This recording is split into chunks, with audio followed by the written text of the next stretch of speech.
छत्रपती संभाजीनगरला आपण जेव्हा जातो तेव्हा तुला माहिती आहे की बरंच अशी स्थळं आहेत, धार्मिक स्थळं, पर्यटन स्थळं जे पाहण्यासारखी आहेत.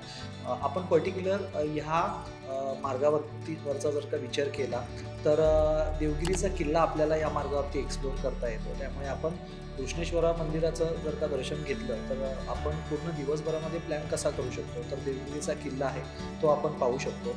वेरूळ लेण्या तर अर्थातच सांगावं लागत नाही, ते तर सगळेजण एक्सप्लोर करतातच. त्याच्या अलीकडे आपण भद्रा मारुतीचं जे दर्शन आहे ते दर्शन आपण घेऊ शकतो.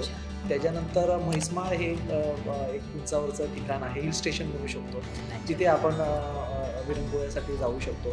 त्यानंतर आपण ह्याच मार्गाने जर का पुढे गेलं, म्हणजे जसं मी तुला म्हटलं की कन्नडच्या पुढे जो औट्रमचा घाट आहे खूप डेंजर असा घाट त्याला हो, आपण सर्वच जण ऐकतो. ऐकतो. त्यामुळे आता तिथं जे 2 बोगदे प्रस्तावित आहे त्याचं काम सुद्धा चालू आहे आणि प्रचंड हेवी ट्रॅफिक असतं कारण की नॅरो रोड आहे. त्यामुळे तो एक घाट आपण खाली 40 गावला जाताना 40. एक्सप्लोअर करू शकतो.